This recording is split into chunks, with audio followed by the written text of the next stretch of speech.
So as you can see, there's a wide selection of tapes here on the table.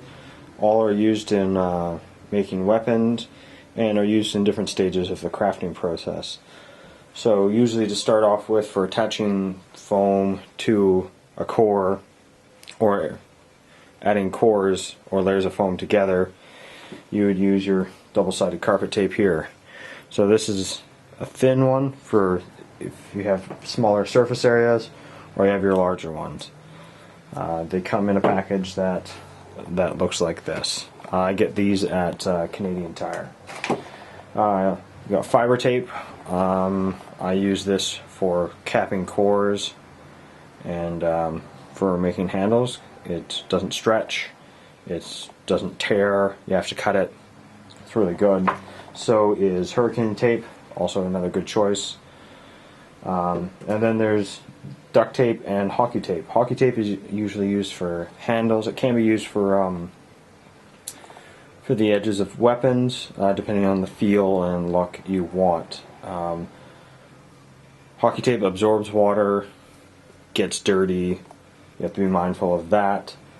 For aftercare, white definitely does get stained, whereas the hockey tapes, they don't. It just rubs right off. So you have your standard MC gray here. You know, you got a psychedelic green, a purple. If you want a gold weapon, silver weapon, black, obviously. Gorilla tape is usually used for strengthening weapons, usually coreless. It's a heavy tape, so you have to use it that often. I don't usually use it for striking edges of where the foam is, just because it does add weight and strength where you want a soft surface for striking.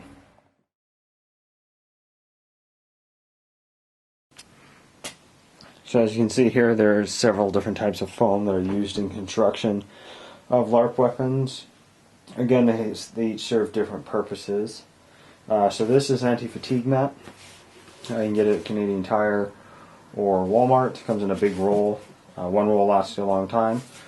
I only use this in two spots. I use it for the capping of my weapons and for courtesy foam on spears and other such things if I feel it's necessary. But mainly it's only for capping weapons, just because it doesn't degrade. But it's not suitable for striking edge. This is pipe insulation. The only reason it's here is to show you not to use it. It breaks down way too easily, even just like a couple squeezes, and it's already rips apart. The only place this is allowed is for decoration. So for certain weapons, or mostly for shields, you have to have your proper padding, and then this can go around it. But it's only for decoration, just for the fact is it breaks down too quickly. This is puzzle mat. Comes in all sorts of different colors, shapes. The main thing for puzzle mat is this is your base and your building block. So if you're doing a big hammer, you layer it up and you can build different shapes and everything. Or for your sword, this is to make it your minimum width. But again, it's not good for striking surface. It's only good for building up a weapon, and or if you're making coreless weapons, this is what you make it out of. All the coreless weapons are usually just tape and puzzle mat. Another foam is like bedding foam or open cell foam. The only time this ever gets used is if you're making like a big hammer or something, and you roll it up to make a big striking surface. It's not good for thrusting tips at all, and for striking edge it's not so great either, just because it compresses so easy. I have a big chunk of it here, and with little force you can squish it all the way down, and it can hurt. So it's only good for really big weapons because it's fairly light for its size. but for a thrusting tip, definitely not. And for a striking edge, just have to be careful with it. The main foam you want to use for all striking surface is Evazote. It's probably the most expensive out of the foams, and you can get it in a couple places. This yellow stuff is from Mech. It's good. It springs back. It has good compression. It's soft. You can buy a whole mat like this. This is a centimeter thick. You can get thin stuff. This is more for if you're only using Evazote. You just, around stabs, you just roll it up. It comes in different colors. You can get white, you can get yellow. Color doesn't matter, it's just where you order it from. But yeah, so those are your main foams.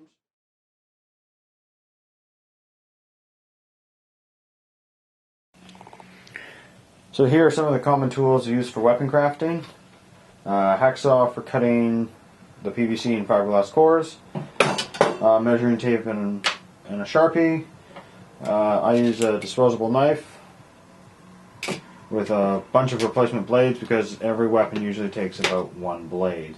Crafting scissors are good. You want to make sure that they have the teeth on one side. Make it a lot easier to cut foam. Another good thing is a steak knife. Make sure it has a lot of the smaller, finer teeth. Really good for cutting through all types of foam.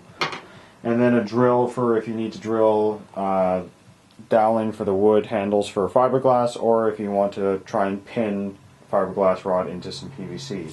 And also straight edge for marking foam, and more usually for cutting so you have a nice straight cut. But these are the most common tools used for weapon crafting.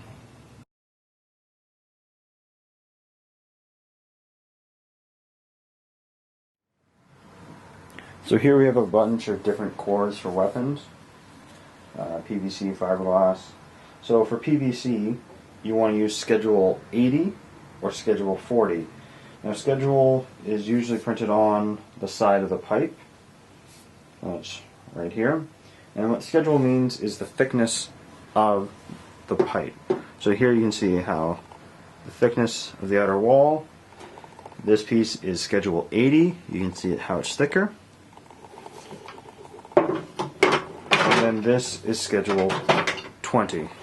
We don't use this for anything, just for the fact is it caves way too easily and breaks. It's too thin to use for anything.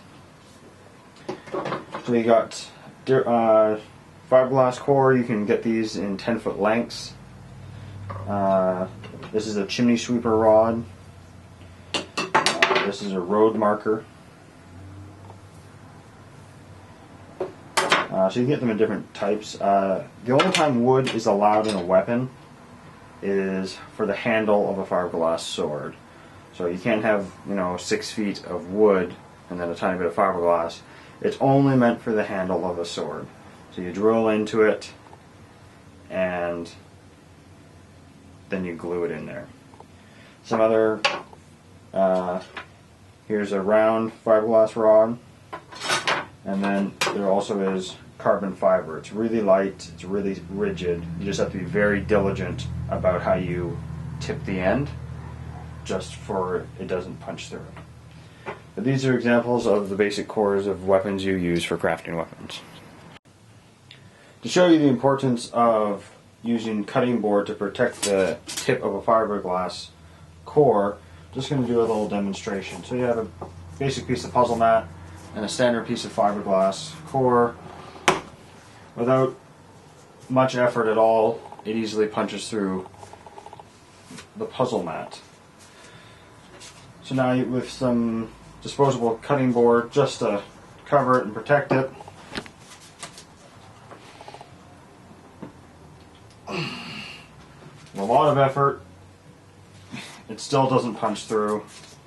Cutting board's just marked up a bit, and the foam is perfectly okay. So it's really important that you want to encase the tip of the fiberglass core or surround it with cutting board. That way it can't puncture through and injure anybody else. So when you finish crafting your weapon, the things that the weapon inspectors are going to check for is the tip, both the tips, and the compression. So we're checking the tip. They're going to pull it to the side and see if they can figure out where the core is. So the core is just there. I can barely feel it, and it's an inch away from the tip, the thrusting tip. The cap, again, you can't pull it back. Try and reach in. Yep, that's good. And it has good compression all the way around. That's a pass. Same thing with the sword. Check the compression. Pull back the tip. Feel where the core is. Okay, the core is back there. That's a pass. Flip over the other end. Feel that. Round. That's a pass.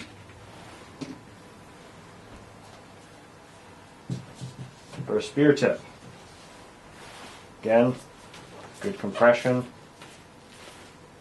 If you feel the tip, if you can, I can't on this one, and good compression on the tip. Another thing you want to watch out for is how whippy the weapon is. If it's too whippy, it will fail. But this is good enough. That's a pass. Then checking the back end, again, pull it over, see where the core is. Core is back here. That's good. Just enough. Any more than that might be a fail, but good enough. So one thing that will happen to all weapon crafters at some point is your weapon will fail. It'll fail for a number of reasons. But don't get discouraged. It happens to all of us. These are some of the first weapons I ever built, and they all fail. It took 4 tries to get one weapon to pass. This is the second staff I ever made. It fails because it is way too whippy. This is the first spear I made. It fails because the back tip, the core is right there. There's no padding here whatsoever, and this is rock hard. So there it is. That's too unsafe to walk on the field. This one is one of my first fiberglass swords. Again, too whippy. Second, this crossguard. As you can see, it's really dusty. The crossguard is solid. So this, and there's, as you squeeze this, it separates here. Very poorly made, but again, one of my first weapons, didn't pass. Again, keep trying, and eventually you will get good enough to make them pass. But even then, the odd one might fail. You never know. Something that gets missed quite often or ignored is the maintenance of the weapons. So over time, the duct tape or hockey tape will peel or get cut or slowly peel away. And you just gotta check for these things after every mission. We check it at the gatehouse, but you gotta do your own due diligence. You gotta make sure that the foam hasn't been cut or pipe hasn't been exposed. All weapons will eventually break down, whether it be the striking foam or the puzzle mat. Sometimes you can take off the old striking surface foam and then just refoam it and then reskin it with new tape. But sometimes you have to break the weapon all the way down to the core and start over. With fiberglass weapons, you want to make sure that you can't feel the tip, it's not going through. And one of the biggest problems with hockey tape weapons is hockey tape absorbs water, absorbs dirt, absorbs everything. So you got to be really mindful and make sure that you clean your weapons if they get really dirty and let them dry. You want to keep them dry in a nice warm place.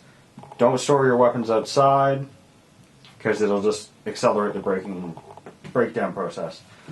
So on this axe here, it's dirty. I got to clean this. The tape's starting to peel. So I want to make sure I'm watching all my weapons. Most weapons last 1 or 2 years with proper care, but you really need to do your due diligence and make sure that you're inspecting all your weapons on a regular basis to make sure that they break down. If you can't reskin it, like if you can't reskin the duct tape or you can't refoam it, it might be time to retire the weapon.